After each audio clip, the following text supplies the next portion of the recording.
ഞങ്ങളും ക്രൂശിക്കപ്പെട്ട ക്രിസ്തുവിനെ പ്രസംഗിക്കുന്നു. യേശുക്രിസ്തുവിൻ്റെ അതിപരിശുദ്ധമായ നാമം മഹത്വപ്പെടുമാറാകട്ടെ. ദൈവവചനം കേൾക്കുന്ന എല്ലാ പ്രിയപ്പെട്ടവർക്കും യേശുക്രിസ്തുവിൻ്റെ ധന്യനാമത്തിൽ എൻ്റെ എളിയ വന്ദനം. നാം ഇപ്പോൾ ജീവനുള്ള ദൈവത്തിൻ്റെ വചനം ശ്രദ്ധിക്കാൻ തുടങ്ങുകയാണ്. ദൈവത്തിൻ്റെ വചനം, ദ വേർഡ് ഓഫ് ഗോഡ്. ആ ദൈവത്തിൻ്റെ വചനം അത് മാറ്റമില്ലാത്ത വചനമാണ്. അത് ഇരുവായ്ത്തലയുള്ള ഏതു വാളിനേക്കായാലും മൂർച്ചയേറിയതാണ്.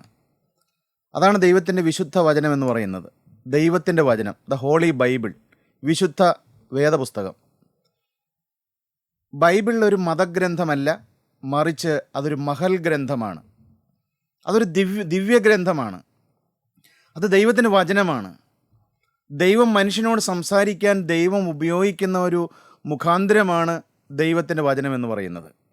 ദൈവത്തിൻ്റെ വചനം അതൊരു മതഗ്രന്ഥമല്ല, ഏതെങ്കിലും ഒരു മതത്തിൻ്റെ ഗ്രന്ഥമല്ല വിശുദ്ധ ബൈബിൾ അല്ലെങ്കിൽ സത്യവേദ പുസ്തകം. അതൊരു മഹൽ ഗ്രന്ഥമാണ്. ദൈവം മനുഷ്യനോട് സംസാരിക്കുന്ന ഒരു മുഖാന്തരമാണ് ദൈവത്തിൻ്റെ വചനം. ദൈവം പണ്ട് ഭാഗമായിട്ടും വിവിധമായിട്ടും പ്രവാചകന്മാർ മുഖാന്തരം അരുളി ചെയ്തു. പ്രവാചകന്മാർ മുഖാന്തരവും നിബിയന്മാരിൽ കൂടെയും ശ്ലീഹന്മാരിൽ കൂടെയും അപ്പോസ്തലന്മാരിൽ കൂടെയെല്ലാം അരുളി ചെയ്തതായ ദൈവത്തിൻ്റെ വചനം ഈ അന്ത്യതലമുറയിൽ ദൈവത്തിനു വേണ്ടി തന്നെത്താൻ സമർപ്പിക്കപ്പെട്ട ദൈവമക്കളിൽ കൂടി ദൈവജനത്തോട് സംസാരിക്കുന്നൊരു മുഖാന്തരമാണ് ദൈവത്തിൻ്റെ വചനം. നിങ്ങൾ ഈ വചനം കേൾക്കുമ്പോൾ അത് സാക്ഷാൽ ദൈവവചനമായിട്ട് തന്നെ നിങ്ങൾ കേൾക്കുകയും അത് വിശ്വസിക്കുകയും ചെയ്താൽ ഈ വചനം നിങ്ങളിൽ ക്രിയ ചെയ്യും. അതാണ് ദൈവവചനത്തിലുള്ള വിശ്വാസം എന്ന് പറയുന്നത്. ഒരുപക്ഷെ ഒരു കേവലം മനുഷ്യനായിരിക്കാം ഈ വചനം പറയുന്നത്, എന്നാൽ ജീവനുള്ള ദൈവത്തിൻ്റെ വചനമാണ്, ദൈവം എന്നോട് സംസാരിക്കുകയാണ് എന്നുള്ളതായ ആ ബോധ്യത്തോടും വിശ്വാസത്തോടും കൂടെ നാം ഈ വചനം ശ്രദ്ധിച്ചാൽ ദൈവത്തിൻ്റെ വചനം നമ്മുടെ ഹൃദയത്തിൽ, നമ്മുടെ ആളത്വത്തിൽ ക്രിയ ചെയ്യുകയും ഈ ദൈവവചനം നമ്മെ രൂപാന്തരപ്പെടുത്തുകയും ചെയ്യും. അപ്പോസ്തലനായ പൗലോസ് തെസ്സലോനിക്കർക്ക് ലേഖനം എഴുതുമ്പോൾ തെസ്സലോനിക്കയിലുള്ളതായ വിശ്വാസികൾക്ക് അങ്ങനെ ഒരു പ്രത്യേകതയുണ്ടായിരുന്നു. അത് അപ്പോസ്തലൻ തന്നെ പറയുന്നുണ്ട്. 1 തെസ്സലോനിക്ക ലേഖനം 2-ാം അധ്യായം അതിൻ്റെ 13-ാമത്തെ വാക്യം വായിക്കുമ്പോൾ തെസ്സലോനിക്കയുടെ ദൈവമക്കളുടെ ആ പ്രത്യേകത എന്ന് പറയുന്നത് അവർ ദൈവദാസനായ അപ്പോസ്തലനായ പൗലോസിൻ്റെ നാവിൽ കൂടി വരുന്നതായ ദൈവത്തിൻ്റെ വചനം അത് സാക്ഷാൽ ദൈവവചനമായിട്ട് അവർ വിശ്വസിക്കുകയും കൈക്കൊള്ളുകയും ചെയ്തു.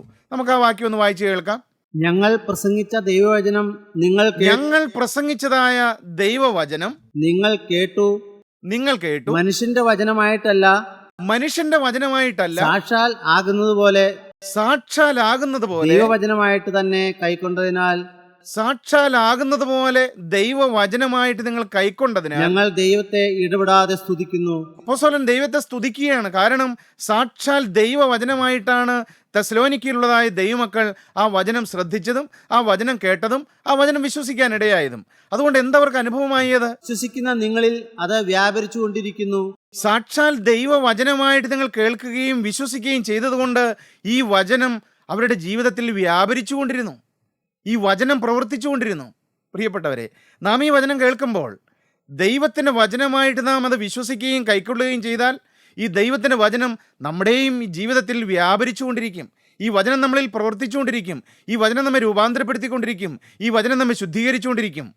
അതുകൊണ്ട് നാം തുടർന്ന് ദൈവത്തിൻ്റെ വചനം കേൾക്കുമ്പോൾ ഇത് ജീവനുള്ള ദൈവം എന്നോട് അരുളി ചെയ്യുന്നതാണെന്നുള്ളതായ ആ വിശ്വാസത്തോടും ബോധ്യത്തോടും കൂടെ നമുക്ക് ദൈവവചനം ശ്രദ്ധിക്കാം.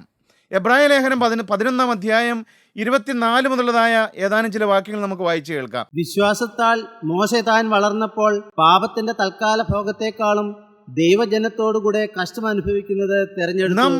നാം മോശയുടെ വിശ്വാസത്തെക്കുറിച്ചാണ് നാം ചിന്തിച്ചു വരുന്നത്. മോശയുടെ വിശ്വാസം, ഇവിടെ മോശയുടെ വിശ്വാസത്തിൻ്റെ 1-ാമത്തെ പ്രത്യേകത നാം കാണുകയാണ്. വിശ്വാസത്താൽ മോശ എന്ത് ചെയ്തു? പാപത്തിൻ്റെ തൽക്കാല ഭോഗത്തെക്കാളും ദൈവജനത്തോടുകൂടെ കഷ്ടം അനുഭവിക്കുന്നത് മോശ തിരഞ്ഞെടുക്കുകയാണ്. മോശയുടെ ജീവിതത്തിൽ ഒരു സെലക്ഷൻ നടത്തുകയാണ്, ഒരു തിരഞ്ഞെടുപ്പ് നടത്തുകയാണ്. എന്താണ് മോശ തിരഞ്ഞെടുത്തത്? പാപത്തിൻ്റെ തൽക്കാല ഭോഗത്തെക്കാളും ദൈവജനത്തോടുകൂടെ കഷ്ടം അനുഭവിക്കുന്നത് മോശ തിരഞ്ഞെടുക്കുകയാണ്. ഒരു സ്വർഗീയമായൊരു തിരഞ്ഞെടുപ്പ് മോശയുടെ ജീവിതത്തിൽ നടക്കുകയാണ്. ഈ ലോകത്തിൻ്റെ പാപങ്ങളും ഈ ലോകത്തിൻ്റെ ഇമ്പങ്ങളും എനിക്ക് വേണ്ട, മറിച്ച് ദൈവജനത്തോടുകൂടെ, ദൈവത്തിൻ്റെ വേർതിരിക്കപ്പെട്ടതായ ദൈവജനത്തോടുകൂടെ എനിക്ക് കഷ്ടം അനുഭവിച്ചാൽ മതിയെന്ന് മോശ തിരഞ്ഞെടുക്കുകയാണ്. അതാണ് മോശയുടെ ഒന്നാമത്തെ വിശ്വാസത്തിൻ്റെ പ്രത്യേകത. മോശ തിരഞ്ഞെടുത്തു പാപത്തിന് തൽക്കാല ഭോഗത്തെക്കാളും ദൈവജനത്തോടുകൂടെ കഷ്ടം അനുഭവിക്കുന്നത് മോശ തിരഞ്ഞെടുക്കുകയാണ്. പ്രിയപ്പെട്ടവരെ, ആ ഒരു തിരഞ്ഞെടുപ്പ് മോശയുടെ ജീവിതത്തിൽ എടുത്തതിന് ശേഷം വലിയ അത്ഭുതകരമായൊരു മാറ്റമാണ് മോശയുടെ ജീവിതത്തിൽ ഉണ്ടായത്. നാമും ഈ ദൈവത്തിൻ്റെ വചനം കേൾക്കുമ്പോൾ നമ്മുടെ ഹൃദയത്തിലും നാമും ആഴമേറിയ ഒരു സമർപ്പണത്തിലേക്ക് നാം വരേണ്ടതാണ്. എന്താണ് സമർപ്പണം? സാക്ഷാൽ ജീവനുള്ള ദൈവത്തെ സ്നേഹിക്കുന്ന, ദൈവത്തെ ആരാധിക്കുന്ന ദൈവത്തിൻ്റെ ജനത്തിൻ്റെ പിന്നാലെ ഞാനും ഇതാ ചേരുന്നു എന്നുള്ളത്. ദൈവത്തോടും ദൈവജനത്തോടും ചേരുക പ്രിയപ്പെട്ടവരെ, അത് വലിയൊരു സമർപ്പണമാണ്. സാക്ഷാൽ ജീവനുള്ള ദൈവത്തെ സ്നേഹിക്കുന്ന, ദൈവത്തെ ആരാധിക്കുന്ന, ദൈവത്തിൻ്റെ വേല ചെയ്യുന്ന, ദൈവത്തെ സേവിക്കുന്നതായ ഒരു ദൈവജനത്തോട് ചേരാനുള്ളതായ ഒരു സമർപ്പണം എന്ന് പറയുന്നത്. പ്രിയപ്പെട്ടവരെ, ആ ഒരു സമർപ്പണം നാം എടുത്തു കഴിഞ്ഞാൽ നമ്മുടെ ജീവിതത്തിൽ നാം ചിന്തിക്കുന്നതിലും നാം വിചാരിക്കുന്നതിലും ഉപരിയായി വളരെ ദൂരവ്യാപകമായ ചില സൽഫലങ്ങൾ നമ്മുടെ ജീവിതത്തിൽ ഉളവാക്കുന്നതാണ് ആ ഒരു തീരുമാനം എന്ന് പറയുന്നത്.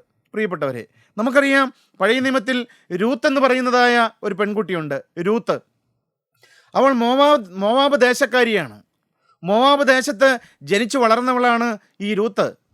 എന്നാൽ ഒരു പ്രത്യേക സാഹചര്യത്തിൽ ഈ രൂത്തിൻ്റെ ജീവിതത്തിൽ രൂത്ത് അങ്ങനെ ഒരു സമർപ്പണം എടുക്കേണ്ടതായിട്ട് വന്നു. ദൈവത്തോടും ദൈവജനത്തോടും ചേരാനുള്ളതായ സമർപ്പണം. അതാണ് നാം തിരുവചനത്തിൽ വായിക്കുന്നത്. രൂത്തിൻ്റെ പുസ്തകം 1-ാം അധ്യായം 16-17 വാക്യങ്ങൾ നമുക്കൊന്ന് വായിച്ചു കേൾക്കാം. അവിടെ രൂത്തിൻ്റെ ഈ സമർപ്പണം നമുക്ക് കാണാം. അതിന് രൂത്ത്, നിന്നെ വിട്ടുപിരിവാനും നിന്റെ കൂടെ വരാതെ മടങ്ങിപ്പോകുവാനും എന്നോട് പറയരുതേ. രൂത്തിൻ്റെ അമ്മായിയമ്മയായ നവോമിയോട് പറയുന്നതായ ചില കാര്യങ്ങളാണ്. രൂത്തിൻ്റെ ഒരു തീരുമാനമാണത്. പ്രിയപ്പെട്ടവരെ, അതിൻ്റെ വിശദാംശങ്ങളിലേക്കൊന്നും ഞാൻ കടക്കുന്നില്ല. പക്ഷേ രൂത്തിൻ്റെ ആ സമർപ്പണം, രൂത്തിൻ്റെ ആ തീരുമാനം ഒന്നുകൂടെ നമുക്ക് ആ വായിക്കൊന്ന് വായിച്ചു കേൾക്കാം. അതിനെ രൂത്ത് നിന്നെ വിട്ടുപിരിവാനും നിന്റെ കൂടെ വരാതെ മടങ്ങിപ്പോകുവാനും എന്നോട് പറയരുതേ. നിന്നെ വിട്ടുപിരിവാനും നിന്നോടുകൂടെ വരാതിരിപ്പാനും നീ എന്നോട് പറയരുതേ. വളരെ കെഞ്ചി ഈ രൂത്ത് തൻ്റെ അമ്മായിയമ്മയോട് പറയുകയാണ്, എൻ്റെ കൂടെ നീ പോരണ്ട എന്ന് നീ പറയരുത്. ഞാൻ നിന്നെ വിട്ടുപിരികയില്ല. നിന്നെ വിട്ടുപിരിവാനും നിന്റെ കൂടെ വരാതെ മടങ്ങിപ്പോകുവാനും എന്നോട് പറയരുതേ. നിന്റെ കൂടെ വരാതെ മടങ്ങിപ്പോകുവാനും നീ എന്നോട് പറയരുതേ. നീ പോകുന്നിടത്ത് ഞാനും പോരും. നീ പോകുന്നിടത്ത് ഞാനും പോരും. നീ പാർക്കുന്നിടത്ത് ഞാനും പാർക്കും. നീ പാർക്കുന്നിടത്ത് ഞാനും പാർക്കും. നിന്റെ ജനം എന്റെ ജനം, നിന്റെ ജനം എന്റെ ജനം. നിന്റെ ദൈവം എന്റെ ദൈവം, നിന്റെ ദൈവം എന്റെ ദൈവം. നീ മരിക്കുന്നിടത്ത് ഞാനും മരിച്ച് അടക്കപ്പെടും. നീ മരിക്കുന്നിടത്ത് ഞാനും മരിച്ച് അടക്കപ്പെടും. മരണത്താലല്ലാതെ ഞാൻ നിന്നെ വിട്ടു പിരിഞ്ഞാൽ യഹോവ തക്കവണ്ണവും അധികവും എന്നോട് ചെയ്യുമാറാകട്ടെ. രൂത്തിന്റെ ഒരു സമർപ്പണമാണത്. പ്രിയപ്പെട്ടവരെ, ഞാൻ പറഞ്ഞല്ലോ, രൂത്ത് ഒരു മോവാബ്യ പെൺകുട്ടിയാണ്. മോവാബ് ദേശം എന്ന് പറയുന്നത് ഒരു ശാപഗ്രസ്തമായ ദേശമാണ്. ഒരു ശാപഗ്രസ്തമായ ദേശത്ത് ശാപഗ്രസ്തമായ കുടുംബത്തിൽ ജനിച്ചു വളർന്നതായ ഈ പെൺകുട്ടി ദൈവത്തിൻ്റെ ന്യായപ്രമാണപ്രകാരം ഒരു മോവാബിനോ അമോന്യനോ ദൈവസഭയിൽ ദൈവസന്നിധിയിൽ പ്രവേശിക്കാൻ പാടില്ല എന്നുള്ളതാണ് ദൈവത്തിൻ്റെ ന്യായപ്രമാണം. മാത്രമല്ല, അവരുടെ 10-ാം തലമുറ പോലും ദൈവസന്നിധിയിൽ പ്രവേശിക്കാൻ പാടില്ല. അങ്ങനെ ശാപഗ്രസ്തമായൊരു ദേശത്ത്, ശാപഗ്രസ്തമായൊരു കുടുംബത്തിൽ, ശാപഗ്രസ്തമായൊരു ജീവിതം നയിച്ചുകൊണ്ടിരുന്നതായ ഈ പെൺകുട്ടി സ്വർഗത്തിലെ ജീവനുള്ള ദൈവം അവളെ കണ്ടിരുന്നത് കൊണ്ട് അവൾക്ക് ഒരു കുടുംബവുമായിട്ടൊരു ബന്ധം കൊടുത്തു. അവൾക്ക് ദൈവമുള്ളൊരു അമ്മായിയമ്മയെ ദൈവം അവൾക്ക് ദാനമായി കൊടുത്തു. ഈ അമ്മായിയമ്മയുടെ ജീവിതം കണ്ടുകൊണ്ട് അവളൊരു തീരുമാനമെടുക്കുകയാണ്, എനിക്ക് ഈ അമ്മായിയമ്മയുടെ ദൈവം മതി, ഈ ദൈവത്തോടും ദൈവജനത്തോടും എനിക്ക് ചേർന്നാൽ മതി. നീ മരിക്കുന്നിടത്ത് ഞാനും മരിച്ചു മടക്കപ്പെടും. മരണത്താൽ അല്ലാതെ നാം തമ്മിൽ വേർപിരികയില്ല എന്ന് വളരെ ഹൃദയത്തിൻ്റെ ആഴത്തിൽ നിന്ന് രൂത്ത് ഒരു തീരുമാനമെടുക്കുകയാണ്. പ്രിയപ്പെട്ടവരെ, രൂത്തിൻ്റെ ജീവിതം നാം പഠിക്കുമ്പോൾ എത്ര അനുഗ്രഹകരമായി പോയി ആ തീരുമാനമെടുത്തത്, എത്ര ശോഭനമായി പോയി ആ തീരുമാനമെടുത്തത്. രൂത്തിൻ്റെ ഭാവി അനുഗ്രഹിക്കപ്പെട്ടു. രൂത്തിൻ്റെ തലമുറകൾ അനുഗ്രഹിക്കപ്പെട്ടു. രൂത്തൊരു ഭാഗ്യവതിയായി മാറി. രൂത്ത് ബോവസിനെ വിവാഹം കഴിച്ചു. ബോവസിൻ്റെ ഭാര്യയായി തീർന്നു. ഈ ബോവസ് ആരാണ് പ്രിയപ്പെട്ടവരെ? അത് യേശുക്രിസ്തുവിൻ്റെ നിഴലാണ് വാസ്തവത്തിൽ ഈ ബോവസ് എന്ന് പറയുന്നത്. പിന്നീടുള്ള അവിടെ ഒരു ഭാവി എന്താണ്? ബോവസ് രൂത്തിൽ ഓബേദിനെ ജനിപ്പിച്ചു. ഓബേദ് ഇശായിയെ ജനിപ്പിച്ചു. ഇശായി ദാവീദിനെ ജനിപ്പിച്ചു. ദാവീദിൻ്റെ തലമുറയിൽ ദാവീദിൻ്റെ വേരും വംശവും ശുഭ്രമായ ഉദയനക്ഷത്രവുമാകുന്ന കർത്താവായ യേശുക്രിസ്തു ജനിച്ചു. യേശുക്രിസ്തുവിൻ്റെ വംശപാരമ്പര്യത്തിൽ, യേശുക്രിസ്തുവിൻ്റെ വംശാവലിയിൽ യേശുക്രിസ്തുവിൻ്റെ ഒരു അമ്മൂമ്മയായി ഈ രൂത്ത് തീരുകയാണ്. പ്രിയപ്പെട്ടവരെ, എന്തു വലിയ സൗഭാഗ്യമായി പോയി, എന്തു വലിയ അനുഗ്രഹമായി പോയി. എന്താണ്? ഒരു തീരുമാനം, ദൈവത്തോടും ദൈവജനത്തോടും ചേരാനുള്ളതായ ഒരു സമർപ്പണം, ഒരു തീരുമാനം രൂത്ത് എടുക്കുകയാണ്. പ്രിയപ്പെട്ടവരെ, വേണമെങ്കിൽ രൂത്തിന് ഈ അമ്മായിയമ്മയെ വിട്ട് പിരിയാമായിരുന്നു. പക്ഷേ ഒരു ജീവനുള്ള ദൈവം ഈ നവോമിയോടുകൂടെ തൻ്റെ അമ്മായിയമ്മയുടെ കൂടെ ഉണ്ടായെന്ന് മനസ്സിലാക്കി രൂത്ത് ഒരു സമർപ്പണം എടുക്കുകയാണ്.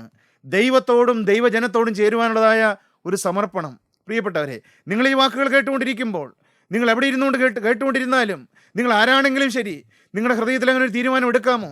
സാക്ഷാൽ ജീവനുള്ള ക്രിസ്തുവിനെ ആരാധിക്കുന്ന, ക്രിസ്തുവിനെ സ്നേഹിക്കുന്ന, ക്രിസ്തുവിനെ പിൻപറ്റുന്ന ഒരു സിയോൻ സംഘത്തോട് ഞാൻ ചേരുമെന്ന്, ദൈവത്തോടും ദൈവജനത്തോടും ചേരുവാനുള്ളതായ ഒരു സമർപ്പണം. രൂത്ത് അതാണ് എടുത്തത്. രൂത്ത് ഭാഗ്യവതിയായി തീർന്നു. രൂത്തിൻ്റെ തലമുറ അനുഗ്രഹിക്കപ്പെട്ടു. യേശുക്രിസ്തുവിന്റെ വംശാവലിയിൽ ഈ രൂത്ത് ഭാഗ്യവശാൽ വന്നു ചേരുകയാണ്. രൂത്ത് എടുത്തതായ സമർപ്പണം. മോശയും എടുത്ത തീരുമാനം അങ്ങനെയാണ്. എനിക്ക് ദൈവം മതി, ദൈവത്തിന് ജനം മതി. ദൈവത്തിന് സ്തോത്രം. പ്രിയപ്പെട്ടവരെ, നിങ്ങൾ ഈ വാക്കുകൾ കേട്ടുകൊണ്ടിരിക്കുമ്പോൾ നിങ്ങളുടെ ഹൃദയത്തിലെ ഒരു തീരുമാനം വരുന്നുണ്ടോ? ദൈവത്തോടും ദൈവജനത്തോടും ചേരുവാൻ. ഒരുപക്ഷെ നിങ്ങൾ ശാപഗ്രസ്തരായിരിക്കാം, നിങ്ങളൊരു ശപിക്കപ്പെട്ട കുടുംബത്തിൽ ജനിച്ചവരായിരിക്കാം, നിങ്ങളുടെ കഴിഞ്ഞ കാലങ്ങൾ വളരെ മോശമായിരിക്കാം, പാപത്തിൻ്റെ ജീവിതത്തിൽ ആണ്ടുപോയതായിരിക്കാം. എന്നാൽ ഈ വചനം കേട്ടുകൊണ്ടിരിക്കുമ്പോൾ നിങ്ങളുടെ ഹൃദയത്തിലൊരു ആഗ്രഹം വരുന്നുണ്ടോ? നിങ്ങളുടെ ഹൃദയത്തിലൊരു തീരുമാനം വരുന്നുണ്ടോ? നിങ്ങൾക്കൊരു കൊതി വരുന്നുണ്ടോ? എനിക്ക് യേശുക്രിസ്തുവിനോടും യേശുക്രിസ്തുവിൻ്റെ ജനത്തോടും ചേരണമെന്ന്, ഈ സ്വർഗീയ സിയോൻ യാത്രക്കാരുടെ സംഘത്തോട് ചേരണമെന്ന്. പ്രിയപ്പെട്ട സഹോദര, നീ ഏത് ദേശത്തിരുന്ന് കേട്ടുകൊണ്ടിരുന്നാലും, നീ എവിടെയാണെങ്കിലും, നിന്റെ ഹൃദയത്തിൽ സാക്ഷാൽ അങ്ങനെ ഒരു ആഗ്രഹം വന്നാൽ, ദൈവം നിന്നെ സത്യത്തിൽ വഴി നടത്തുന്നവനായൊരു ദൈവമുണ്ട്. നിന്നെ ദൈവത്തോടും ദൈവജനത്തോടും ചേർക്കുന്നവനായൊരു ദൈവമുണ്ട്. മോശയുടെ തീരുമാനം അതായിരുന്നു. പാപത്തിന് തൽക്കാല ഭോഗത്തെക്കാളും ദൈവജനത്തോടുകൂടെ കഷ്ടമനുഭവിക്കുന്നത് മോശ തിരഞ്ഞെടുത്തു.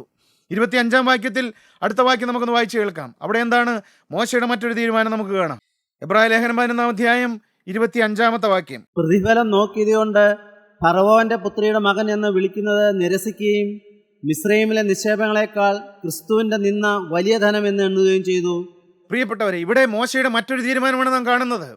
പ്രതിഫലം നോക്കിയതുകൊണ്ട് ഫറവോന്റെ പുത്രിയുടെ മകൻ എന്ന് വിളിക്കപ്പെടുന്ന നിരസിക്കുകയും മിസ്രൈമിലെ നിക്ഷേപങ്ങളെക്കാൾ ക്രിസ്തുവിൻ്റെ നിന്ന വലിയ ധനമെന്ന് എണ്ണുകയും ചെയ്തു. പ്രിയപ്പെട്ടവരെ, 40 വർഷക്കാലം മോശ മിസ്രൈമിൽ ഫറവോന്റെ കൊട്ടാരത്തിലാണ് വളർന്നത്. വേണമെങ്കിൽ ഈ മോശയ്ക്ക് അടുത്ത ഫറവോയായി വാഴാമായിരുന്നു. മിസ്രൈമിലെ സകല നിക്ഷേപങ്ങളുടെയും അധിപതിയായി, മിസ്രൈമിലെ സകല ഐശ്വര്യത്തിൻ്റെയും അനുഭവം പറ്റിക്കൊണ്ട് അടുത്ത ഫറവോയായി വേണമെങ്കിൽ മോശയ്ക്ക് വളരാമായിരുന്നു. എന്നാൽ ആ മിസ്രൈമിലെ സകല നിക്ഷേപങ്ങളിലേക്കും, സകല സമ്പത്തിലേക്കും, സകല ഐശ്വര്യത്തിലേക്കും, സകല നിറവിലേക്കും മോശ നോക്കിയിട്ട് ഹൃദയത്തിലൊരു തീരുമാനമെടുക്കുകയാണ്. എനിക്ക് ഈ മിസ്രൈമിലെ നിക്ഷേപങ്ങളല്ല വലുത്. മിസ്രൈമിലെ നിക്ഷേപങ്ങളെക്കാൾ ക്രിസ്തുവിൻ്റെ നിന്ന വലിയ ധനമെന്ന് മോശ എണ്ണുകയാണ്. പ്രിയപ്പെട്ടവരെ, എനിക്ക് ഈ ലോകം വേണ്ട, ഈ ലോകത്തിന് ഇമ്പങ്ങൾ എനിക്ക് വേണ്ട, ഈ ലോകത്തിന് സമ്പത്ത് എനിക്ക് വേണ്ട. എനിക്ക് ക്രിസ്തുവിൻ്റെ നിന്ന മതി. യേശു ക്രിസ്തുവിനെ നിന്ന അനുഭവിച്ചുകൊണ്ട് അവൻ്റെ ഒരു ദാസനായി എനിക്ക് ജീവിച്ചാൽ മതിയെന്ന് മോശ സ്വന്തം ഹൃദയത്തിൽ തീരുമാനമെടുക്കുകയാണ്. പ്രിയപ്പെട്ടവരെ, കർത്താവിന് വേണ്ടി പ്രയോജനപ്പെട്ടവരെല്ലാം, കർത്താവിൻ്റെ കരങ്ങളിൽ ഉപയോഗപ്പെട്ടവരെല്ലാം ഹൃദയത്തിൽ ഈ തീരുമാനം എടുത്തവരാണ്. പ്രിയപ്പെട്ടവരെ, നമുക്കറിയാം അപ്പോസ്തലനായ പൗലോസ് എന്തു വലിയ വിദ്യാഭ്യാസമുള്ളവനായിരുന്നു, എത്ര ആഢ്യത്വമുള്ളവനായിരുന്നു, എത്ര പദവിയുള്ളവനായിരുന്നു. എന്നാൽ യേശു ക്രിസ്തുവിനെ പ്രതി എല്ലാം ചപ്പെന്നും ചവർന്നും എണ്ണിക്കൊണ്ട് ക്രിസ്തുവിൻ്റെ ഒരു ദാസനായി, ക്രിസ്തുവിനെ നിന്ന സഹിച്ചുകൊണ്ട്, ക്രിസ്തുവിൻ്റെ കഷ്ടം സഹിച്ചുകൊണ്ട്, ക്രിസ്തുവിന് വേണ്ടി നിന്ന സഹിച്ചുകൊണ്ട് ജീവിതം കർത്താവിന് വേണ്ടി സമർപ്പിക്കുകയായിരുന്നു അപ്പോസ്തലനായ പൗലോസ് ചെയ്തത്. പ്രിയപ്പെട്ടവരെ, നിങ്ങൾ CT സ്റ്റഡിനെ കുറിച്ച് കേട്ടിട്ടുണ്ടാവും. CT സ്റ്റഡ് ലോകപ്രശസ്തനായ ഒരു ക്രിക്കറ്റ് താരമായിരുന്നു. CT സ്റ്റഡ് സൂര്യൻ അസ്തമിക്കാത്ത ബ്രിട്ടീഷ് സാമ്രാജ്യത്തിൽ ഒരു സമ്പന്നമായ കുടുംബത്തിൽ ജനിച്ചു വളർന്ന ഒരു യൗവനക്കാരനായിരുന്നു CT സ്റ്റഡ്. 19-ാം നൂറ്റാണ്ടിൽ ഇംഗ്ലണ്ട് വലിയ ഒരു ആത്മീയ ഉണർവിന് സാക്ഷ്യം വഹിച്ചതായ ഒരു സമയമായിരുന്നു അത്. 1860 കാലഘട്ടങ്ങൾ. D.L. മൂഡി എന്ന് പറയുന്ന ലോകപ്രശസ്ത സുവിശേഷകൻ ഇംഗ്ലണ്ടിൽ ചെന്ന് കർത്താവിൻ്റെ വചനം, സത്യവചനം, ആ പ്രകാശത്തിൻ്റെ വചനം വാരി വിതറിയതായ ഒരു സമയമായിരുന്നു. ആ സമയത്താണ് D.L. മൂഡിയുടെ നാവിൽ കൂടി വന്നതായ ദൈവത്തിൻ്റെ വചനത്തിൻ്റെ ശബ്ദം കേട്ട് 17-ാമത്തെ വയസ്സിൽ CT സ്റ്റഡ് മാനസാന്തരപ്പെടുകയുണ്ടായി. CT സ്റ്റഡിൻ്റെ ജീവിതം കർത്താവിന് വേണ്ടി സമർപ്പിച്ചു. വലിയ സന്തോഷത്തിന് നാളുകളായിരുന്നു അത്.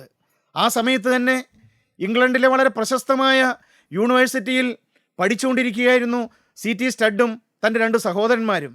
ആ സമയത്ത് ലോകമെങ്ങും അവരുടെ പേര് വളരെ പ്രശസ്തമായിരുന്നു.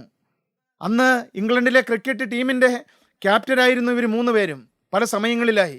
പ്രിയപ്പെട്ടവരെ, വളരെ പ്രശസ്തി, വളരെ ഉന്നതിയിൽ നിൽക്കുന്നതായ ആ സമയത്ത് ദൈവത്തിന് വചനം കേട്ട് മാനസാന്തരപ്പെടാനിടയായി. ജീവിതം കർത്താവിന് വേണ്ടി സമർപ്പിച്ചു, ക്രിസ്തുവിൻ്റെ സ്നേഹം അനുഭവിച്ചു. പക്ഷേ ക്രിക്കറ്റ് കളിയിൽ തൽപരരായി അവർ ജീവിതം മുമ്പോട്ട് നയിച്ചുകൊണ്ടിരിക്കുകയാണ്. പ്രിയപ്പെട്ടവരെ, കാലങ്ങളേറെ മുൻപോട്ട് പോയി. ഒരു സമയത്ത് CT സ്റ്റഡിൻ്റെ കയ്യിൽ ഒരു നിരീശ്വരവാദി എഴുതിയതായ ഒരു ലഘുലേഖ CT സ്റ്റഡിൻ്റെ കയ്യിൽ കിട്ടാനിടയായി.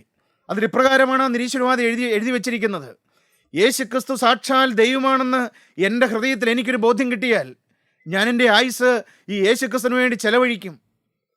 ഞാൻ എൻ്റെ ആയുസ്സും എനിക്കുള്ളതെല്ലാം ഈ യേശുക്രിസ്തുവിന് വേണ്ടി ചെലവഴിക്കാൻ ഞാൻ എന്നെ തന്നെ സമർപ്പിക്കുമെന്ന് ഈ നിരീശ്വരവാദി എഴുതിയിരിക്കുകയാണ്.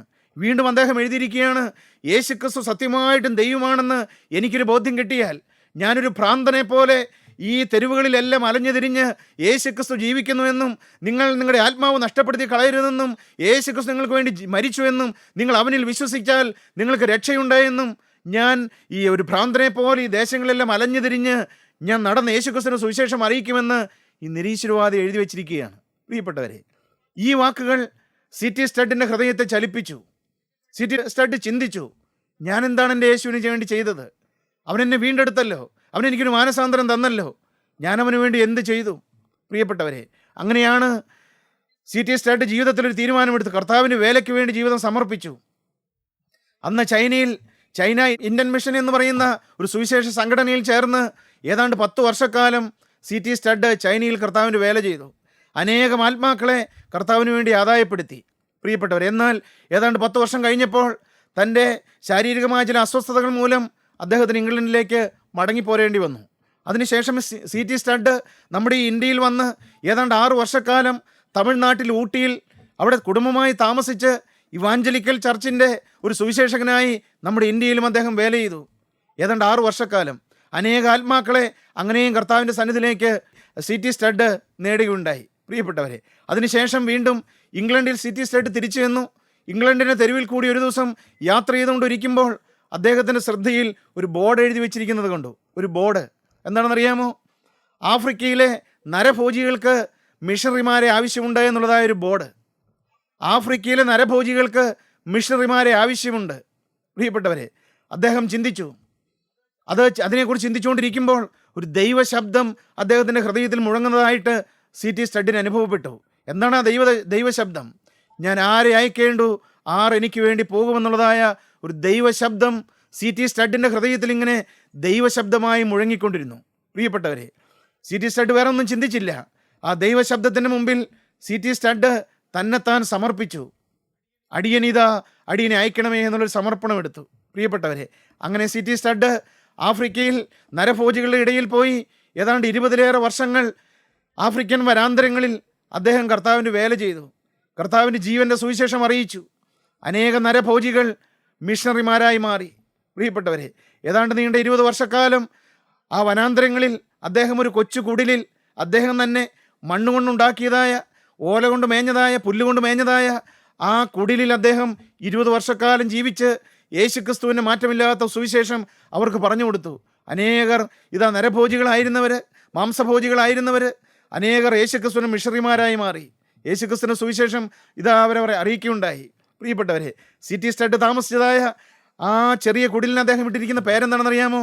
ബക്കിംഗ്ഹാം പാലസ് എന്നാണ് ഇംഗ്ലണ്ടിലെ കൊട്ടാരത്തിൻ്റെ പേര്. പ്രിയപ്പെട്ടവരെ, ഇംഗ്ലണ്ടിലെ രാജാവും രാജ്ഞിയും താമസിക്കുന്ന കൊട്ടാരത്തിൻ്റെ പേരാണ് ആഫ്രിക്കയുടെ വനാന്തരങ്ങളിൽ അദ്ദേഹം താമസിച്ചതായ ആ കൊച്ചു കുടിലിന് അദ്ദേഹം ഇട്ടത്. എന്താണെന്നറിയാമോ? കൊട്ടാരത്തിൽ താമസിക്കുന്നത് പോലെയായിരുന്നു CT സ്റ്റഡ് ക്രിസ്തുവിൻ്റെ സ്നേഹം അനുഭവിച്ച്, ക്രിസ്തുവിൻ്റെ സന്തോഷം അനുഭവിച്ച്, ക്രിസ്തുവിൻ്റെ വേല ചെയ്ത് ആ കുടിലിൽ താമസിച്ചിരുന്നത്. പ്രിയപ്പെട്ടവരെ, ഏതാണ്ട് 20-ലേറെ വർഷം അദ്ദേഹം അവിടെ താമസിച്ച് അനേകായിരങ്ങളെ യേശുക്രിസ്തുവിൻ്റെ സന്നിധിയിലേക്ക് അദ്ദേഹം നേടുകയുണ്ടായി. പ്രിയപ്പെട്ടവരെ, എന്താണ് സമർപ്പണം? വേണമെങ്കിൽ അദ്ദേഹത്തിന് ഇംഗ്ലണ്ടിൽ ആ സമ്പന്നതയുടെ നടുവിൽ, ആ സമൃദ്ധിയുടെ നടുവിൽ, ആ പേരിൻ്റെ നടുവിൽ അദ്ദേഹത്തിന് കഴിയാമായിരുന്നു. എന്നാൽ ക്രിസ്തുവിൻ്റെ സ്നേഹം കണ്ടെത്തിയപ്പോൾ എല്ലാം ഉപേക്ഷിച്ച് ഈ മോശ ചെയ്തതുപോലെ മിസ്രയീമിലെ നിക്ഷേപങ്ങളെക്കാൾ ക്രിസ്തുവിനെ നിന്ന വലിയ ധനമെന്നെണ്ണിക്കൊണ്ട് യേശുക്രിസ്തുവിന് വേലയ്ക്ക് വേണ്ടി സമർപ്പിച്ചു. പ്രിയപ്പെട്ടവരെ, ഇത് പറയാൻ എളുപ്പമാണെന്ന് എനിക്കറിയാം. എന്നാൽ പ്രിയപ്പെട്ടവരെ, ഞാനിത് വായിച്ചപ്പോൾ എൻ്റെ ഹൃദയത്തിലും എനിക്ക് ആവേശം തോന്നുകയാണ്. യേശുക്രിസ്തുവിന് വേല ചെയ്യണമെന്ന്, യേശുക്രിസ്തുവിന് ഒരു വിശുദ്ധനായി നിന്നുകൊണ്ട് ഈ ലോകം ചപ്പെന്നും ചവറെന്നും എണ്ണിക്കൊണ്ട് ക്രിസ്തുവിൻ്റെ വേല ചെയ്യണമെന്നുള്ളതായ ഒരു ദാഹം എൻ്റെ ഹൃദയത്തിലും വരുന്നുണ്ട്. പ്രിയപ്പെട്ടവരെ, നിങ്ങൾ ഈ വാക്കുകളെ കേൾക്കുമ്പോൾ നിങ്ങളുടെ ഹൃദയത്തിലൊരു കൊതി വരുന്നുണ്ടോ? യേശുക്രിസ്തുവിൻ്റെ വേല ചെയ്യണമെന്ന്, യേശുക്രിസ്തുവിന് ഒരു വിശുദ്ധനായി ജീവിക്കണമെന്ന്, യേശുക്രിസ്തുവിന് സുവിശേഷകനായി തീരണമെന്ന്. പ്രിയപ്പെട്ടവരെ, അതാണ് ഏറ്റവും വിലയുള്ള ജീവിതം. വേണമെങ്കിൽ മോശയ്ക്ക് മിസ്രൈമിലെ കൊട്ടാരത്തിൽ മിസ്രൈമിലെ സകല സൗഭാഗ്യങ്ങളും അനുഭവിച്ചുകൊണ്ട് ജീവിക്കാമായിരുന്നു. എന്നാൽ ക്രിസ്തുവിൻ്റെ നിന്ന വലിയ ധനമെന്നെണ്ണിക്കൊണ്ട്, മിസ്രൈമിലെ നിക്ഷേപങ്ങളെക്കാൾ ക്രിസ്തുവിൻ്റെ നിന്ന വലിയ ധനമെന്ന് എണ്ണിക്കൊണ്ട് മോശ ജീവിതം സമർപ്പിക്കുകയാണ്, ദൈവകരങ്ങളിൽ ഏൽപ്പിച്ചു കൊടുക്കുകയാണ്. പ്രിയപ്പെട്ടവരെ, ഈ വാക്കുകളെ കേൾക്കുന്ന യുവാക്കന്മാർ ഈ വാക്കുകളെ കേൾക്കുന്നില്ലേ? നിങ്ങൾക്ക് യേശുക്രിസ്തുവിന് വേല ചെയ്യാൻ ആഗ്രഹമുണ്ടോ? യേശുക്രിസ്തുവിന് സുവിശേഷകനാകാൻ ആഗ്രഹമുണ്ടോ? പ്രിയപ്പെട്ടവരെ, അതിന് വിദ്യാഭ്യാസം അതിനൊരു തടസ്സമല്ല. നിങ്ങൾക്ക് വിദ്യാഭ്യാസം കുറവായിരിക്കാം, സാരമില്ല. പ്രിയപ്പെട്ടവരെ, ദൈവത്തിന് വിദ്യാഭ്യാസമല്ല വേണ്ടത്, നിങ്ങളുടെ ഈ ചെറിയൊരു മനസ്സിനെയാണ് വേണ്ടത്, നിങ്ങളുടെ ചെറിയ ഹൃദയത്തെയാണ് വേണ്ടത്. നിങ്ങൾക്ക് സമ്പൂർണ്ണമായി നിങ്ങളുടെ ജീവിതം ക്രിസ്തുവിൻ്റെ കരങ്ങളിൽ നിങ്ങൾക്ക് സമർപ്പിക്കാമോ? അവൻ്റെ വേലയ്ക്കായി നിങ്ങൾക്ക് ഏൽപ്പിച്ചു കൊടുക്കാമോ? അവൻ നിങ്ങളെ നടത്തും, അവൻ നിങ്ങളെ രൂപാന്തരപ്പെടുത്തും. നിങ്ങൾ നിങ്ങളുടെ സ്വഭാവത്തിലേക്ക് നോക്കേണ്ട. നിങ്ങളുടെ സ്വഭാവം എത്ര ചീത്തയാണെങ്കിലും അതെല്ലാം രൂപാന്തരപ്പെടുത്തി എടുക്കുവാൻ യേശുക്രിസ്തുവിന് കഴിയും. പ്രിയപ്പെട്ടവരെ, യേശുക്രിസ്തു ജീവിക്കുന്നുണ്ട്. സത്യമായിട്ടൊരു ദൈവമുണ്ട്. യേശുക്രിസ്തു ജീവിക്കുന്നുണ്ട്.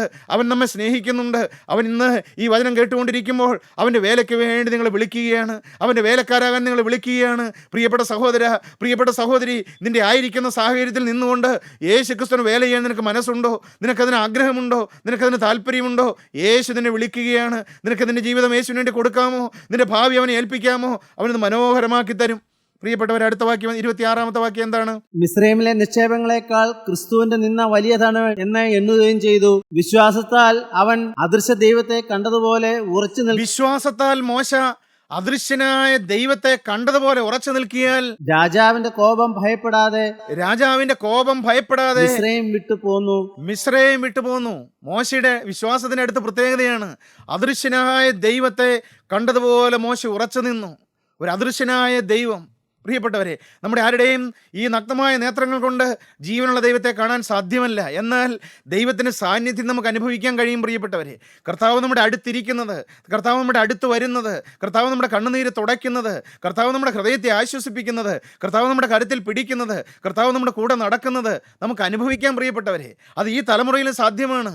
മോശ ദൈവത്തോടുകൂടെ നടന്നുവെങ്കിൽ ഈ തലമുറയിൽ, പ്രിയപ്പെട്ട സഹോദര, നമുക്ക് സാധ്യമാണത്, നിനക്ക് സാധ്യമാണ്. നിന്റെ ഹൃദയത്തിൽ ആഗ്രഹമുണ്ടോ ഈ ജീവനുള്ള ദൈവത്തിൻ്റെ കൂടെ നടക്കണമെന്ന്, ഈ ദൈവത്തെ സ്നേഹിക്കണമെന്ന്, ഈ ദൈവത്തെ ആരാധിക്കണമെന്ന്, ഈ ദൈവത്തിൻ്റെ ഒരു വിശുദ്ധനായി ജീവിക്കണമെന്ന്, ഇവൻ്റെ പാദസേവ ചെയ്യണമെന്ന്, ഇവൻ്റെ വേല ചെയ്യണമെന്ന് നിന്റെ ഹൃദയത്തിൽ ആഗ്രഹമുണ്ടെങ്കിൽ നമുക്കും സാധിപ്പിച്ചു തരുന്നൊരു ദൈവമുണ്ട്. മോശ വിശ്വസിച്ചു. എന്താണ് വിശ്വസിച്ചത്? അദൃശ്യനായ ദൈവത്തെ കണ്ടതുപോലെ ഉറച്ചു നിന്നു. അതാണ് വിശ്വാസം. പ്രിയപ്പെട്ടവരെ, നമുക്കങ്ങനെ ഒരു വിശ്വാസമുണ്ടോ? അദൃശ്യനായ ദൈവത്തെ കണ്ടതുപോലെ ഉറച്ചു നിൽക്കുക. സത്യമായിട്ടൊരു ദൈവമുണ്ട്. പ്രിയപ്പെട്ടവരെ, നമ്മെ കാണുന്നൊരു ദൈവമുണ്ട്. നാം ഇരിക്കുന്നതും എഴുന്നേൽക്കുന്നതും അറിയുന്നൊരു ദൈവമുണ്ട്. 139-ാം സങ്കീർത്തനത്തിൽ ദാവീദ് അതാണ് പറയുന്നത്, ഞാൻ ഇരിക്കുന്നതും എഴുന്നേൽക്കുന്നതും അറിയുന്നൊരു ദൈവം, എൻ്റെ നടപ്പും കിടപ്പും ശോധന ചെയ്യുന്നൊരു ദൈവം, നമ്മെ കാണുന്നൊരു ദൈവമുണ്ട്. 139-ാം സങ്കീർത്തനം ആദ്യത്തെ ചില വാക്യങ്ങൾ നമുക്ക് വായിച്ചു കേൾക്കാം. യഹോവേ, നീ എന്നെ ശോധന ചെയ്ത് അറിഞ്ഞിരിക്കുന്നു, ഞാൻ ഇരിക്കുന്നതും എഴുന്നേൽക്കുന്നതും നീ അറിയുന്നു. സങ്കീർത്തനക്കാരൻ പറയുകയാണ്, കർത്താവേ, ഞാൻ ഇരിക്കുന്നതും എഴുന്നേൽക്കുന്നതും നീ അറിയുന്നു. എന്റെ നിരൂപണം നീ ദൂരത്തു നിന്ന് ഗ്രഹിക്കുന്നു. എന്റെ നടപ്പും കിടപ്പും നീ ശോധന ചെയ്യുന്നു. എന്റെ വഴികളൊക്കെയും നിനക്ക് മനസ്സിലായിരിക്കുന്നു. യഹോവേ, നീ മുഴുവനും അറിയാതെ ഒരു വാക്കും എന്റെ നാവിന്മേൽ ഇല്ല.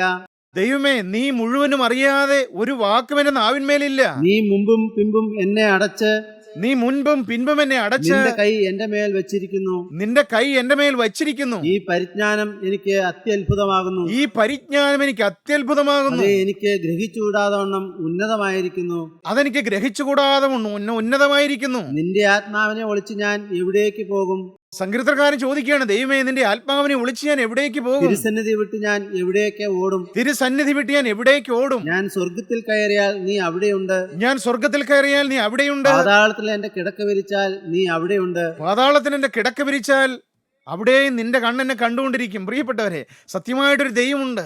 നമ്മെ കാണുന്നൊരു ദൈവം, നമ്മെ അറിയുന്നൊരു ദൈവം, നമ്മെ സ്നേഹിക്കുന്നൊരു ദൈവം, നമ്മെ നടത്തുന്നവനായൊരു ദൈവം, നമ്മെ എപ്പോഴും നമ്മെ കണ്ടുകൊണ്ടിരിക്കുന്നവനായൊരു ദൈവം. ആ ഒരു വിശ്വാസം നമ്മുടെ ഹൃദയത്തിലുണ്ടോ? പ്രിയപ്പെട്ടവരെ, എന്നെ കാണുന്നൊരു ദൈവമുണ്ട്.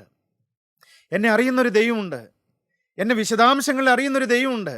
എൻ്റെ തലയിൽ നിന്നൊരു തലമുടി നാര് താഴെ വീണാൽ എൻ്റെ ദൈവം, സ്വർഗസ്ഥനായ എൻ്റെ പിതാവ് അറിയാതെ അതങ്ങനെ സംഭവിക്കുകയില്ല. അത്രമാത്രം എന്നെ വിശദാംശങ്ങളിൽ അറിയുന്നൊരു ദൈവം, എൻ്റെ കുടുംബ സാഹചര്യങ്ങൾ അറിയുന്നൊരു ദൈവം, എൻ്റെ വേദനാ വിഷയങ്ങൾ അറിയുന്നൊരു ദൈവം, എൻ്റെ രോഗത്തിൻ്റെ അവസ്ഥ അറിയുന്നൊരു ദൈവം, ഞാനിന്ന് അഭിമുഖീകരിക്കുന്ന പ്രശ്നങ്ങളെല്ലാം കാണുന്നവനായൊരു ദൈവമുണ്ട്. ആ അദൃശ്യനായ ദൈവത്തെ കണ്ടതുപോലെ ഉറച്ചു നിൽക്കാൻ കഴിയുക. പ്രിയപ്പെട്ടവരെ, അതാണ് വിശ്വാസം എന്ന് പറയുന്നത്. അതാണ് മോശയുടെ വിശ്വാസം. ദൈവത്തിന് സ്തോത്രം. അതുകൊണ്ടാണ് രാജാവിൻ്റെ മുമ്പിൽ നിന്ന് ഭയം കൂടാതെ ഓടിപ്പോയത്. ദൈവത്തിന് സ്തോത്രം. പ്രിയപ്പെട്ടവരെ, സത്യമായിട്ടൊരു ദൈവമുണ്ട്. നിങ്ങൾ വിശ്വസിക്കുക. നമ്മെ കാണുന്നൊരു ദൈവമുണ്ട്. നമ്മുടെ ഹൃദയത്തിന് വേദന അറിയുന്നൊരു ദൈവമുണ്ട്. നമ്മുടെ പ്രാർത്ഥന കേൾക്കുന്നൊരു ദൈവമുണ്ട്. നമ്മുടെ കണ്ണുനീര് കാണുന്നൊരു ദൈവമുണ്ട്. ആ കർത്താവ് ഇപ്പോൾ നിങ്ങളുടെ അരികത്ത് വന്നിട്ടുണ്ട്. ആ യേശു ക്രിസ്തുവാണ് നിങ്ങളോട് സംസാരിക്കുന്നത്. നിങ്ങൾക്ക് വിശ്വാസം വരുന്നുണ്ടോ പ്രിയപ്പെട്ടവരെ? യേശു നിങ്ങളുടെ അരികത്ത് വന്ന് നിൽക്കുന്നുണ്ട്. യേശുവിൻ്റെ വചനമാണ് നിങ്ങളുടെ ചെവിയിൽ എത്തുന്നത്. യേശു നിങ്ങളുടെ അരികത്ത് വന്ന് നിൽക്കുകയാണ്. നിങ്ങളുടെ വേദനാ വിഷയങ്ങൾ നിങ്ങൾക്ക് യേശുവിനോട് പറയാം. നിങ്ങളുടെ സങ്കട വിഷയങ്ങൾ യേശുവിനോട് പറയാം. നിങ്ങളുടെ കുടുംബത്തിലെ പ്രശ്നങ്ങൾ യേശുവിനോട് പറയാം. ഈ ഭൂമിയിൽ മനുഷ്യനോട് ആരോടും പറഞ്ഞിട്ടും പ്രയോജനമില്ലാത്തതായ വിഷയങ്ങൾ യേശുവിൻ്റെ കയ്യിലേക്ക് കൊടുക്കുക പ്രിയപ്പെട്ടവരെ. അവൻ സർവ്വശക്തനാണ്. അവൻ നിങ്ങളെ സഹായിക്കുന്നവനാണ്. അവൻ നിങ്ങളെ കഴുകുന്നവനാണ്. അവൻ നിങ്ങളെ വീണ്ടെടുക്കുന്നവനാണ്. അവൻ നിങ്ങളുടെ പാപം ക്ഷമിക്കുന്നവനാണ്. അവൻ നിങ്ങൾക്ക് വേണ്ടി മരിച്ചവനാണ്. അവൻ നിങ്ങളുടെ പാപത്തിന് പരിഹാരം വരുത്തിയവനാണ്. അവൻ സ്വർഗത്തിൽ നമുക്ക് വേണ്ടി പിതാവിൻ്റെ സന്നിധിയിൽ മധ്യസ്ഥത അണയ്ക്കുന്നവനാണ്. ഏക മധ്യസ്ഥനായി നമുക്ക് വേണ്ടി സ്വർഗത്തിൽ ഇരിക്കുന്നവനാണ്. സഹോദര, അവൻ നിന്നെ സ്നേഹിക്കുന്നു. അവൻ നിന്നെ വിളിക്കുന്നു. നിന്റെ ജീവിതം അവന് വേണ്ടി നീ കൊടുക്കുമോ? നിന്റെ ഭാവി അവനെ ഏൽപ്പിക്കുമോ? നിന്റെ ആയുസ് നീ അവന് കൊടുക്കുമോ? അവൻ്റെ വേലയ്ക്ക് വേണ്ടി നിന്നെ തന്നെ സമർപ്പിക്കുമോ? ക്രിസ്തുവിൽ നീ വിശ്വസിക്കുമോ? ക്രിസ്തുവിൻ്റെ ക്രൂശ് മരണത്തിൽ നീ വിശ്വസിക്കുമോ? എങ്കിലും ഒരു നിമിഷം നീ ക്രൂശിലേക്ക് നോക്കുക. നമുക്കൊരു നിമിഷം നമ്മൾ കണ്ണുകളെ അടയ്ക്കാൻ പ്രിയപ്പെട്ടവരെ. നമുക്ക് ആ ക്രൂശിലേക്ക് നോക്കാം. നമുക്ക് വേണ്ടി പിടഞ്ഞു മരിക്കുന്ന, നമുക്ക് വേണ്ടി ജീവൻ വെടിഞ്ഞു കിടക്കുന്ന, നമുക്ക് വേണ്ടി തുപ്പലേറ്റിരിക്കുന്ന, നമുക്ക് വേണ്ടി കന്നത്തടിയേറ്റിരിക്കുന്ന ആ യേശുവിൻ്റെ മുഖത്തേക്ക് നിങ്ങൾ നോക്കുക. ആ യേശു നിങ്ങളെ സ്നേഹിക്കുന്നു. ആ യേശുവിൻ്റെ രക്തം നിങ്ങളുടെ പാപത്തിന് പരിഹാരമാണ്. ആ യേശു നിങ്ങൾക്ക് വേണ്ടിയാണ് മരിച്ചിരിക്കുന്നത്. സഹോദര, നിന്റെ ജീവിതം ആ യേശുവിൻ്റെ പാദപീഠത്തിൽ സമർപ്പിക്കുക. അവനെ നീ ഹൃദയത്തിലേക്ക് വിളിക്കുക. അവന് വേണ്ടി നിന്റെ ജീവിതം സമർപ്പിക്കുക. അവന് വേലയ്ക്കായി നിന്റെ ജീവിതം സമർപ്പിക്കുക. യേശു നിങ്ങളുടെ അരികത്ത് വന്ന് നിൽക്കുന്നു. ഈ സമയം നിങ്ങൾ പാഴാക്കല്ലേ. ഈ സമയം നിങ്ങൾ തള്ളിക്കളയല്ലേ. യേശുവിനെ നിങ്ങൾ ഉപേക്ഷിക്കല്ലേ. യേശുവിന് വേണ്ടി ഹൃദയം തുറന്നു കൊടുക്കുക. ഇപ്പോഴാകുന്നു സുപ്രസാദ കാലം. ഇപ്പോഴാകുന്നു രക്ഷാ ദിവസം. ഇന്ന് നിങ്ങൾ യേശുവിനെ വിളിക്കുക. യേശുവിന് വേണ്ടി ജീവിതം സമർപ്പിക്കുക. കരുണയുള്ള ഞങ്ങളുടെ സ്വർഗീയ പിതാവേ, ഈ നല്ല ദിവസത്തിനായി ഞങ്ങൾ നിന്നെ സ്തുതിക്കുന്നു കർത്താവേ. ഞങ്ങൾ കേൾപ്പിച്ച സ്വർഗീയ സന്ദേശത്തിനായി ഞങ്ങൾ നിന്നെ സ്തുതിക്കുന്നു. ഈ വചനം കേട്ട എല്ലാവരെയും അനുഗ്രഹിക്കണമേ. അവിടുത്തെ രാജ്യത്തിന് വേണ്ടി ഞങ്ങളെ ഒരുക്കണമേ. നിന്റെ രണ്ടാമത്തെ വരവിന് വേണ്ടി ഞങ്ങളെ എല്ലാവരെയും ഒരുക്കി ഞങ്ങളെ ശുദ്ധീകരിക്കണമേ എന്ന് ഞങ്ങൾക്ക് വേണ്ടി കുരിശിൽ മരിച്ച ഞങ്ങളുടെ രക്ഷകനും വീണ്ടെടുപ്പുകാരനുമായ യേശു ക്രിസ്തുവിന്റെ നാമത്തിലടി ഞങ്ങൾ അപേക്ഷിക്കുന്നു. കൃപയോടെ കേട്ട് ഉത്തരം തരുമാറാകണമേ.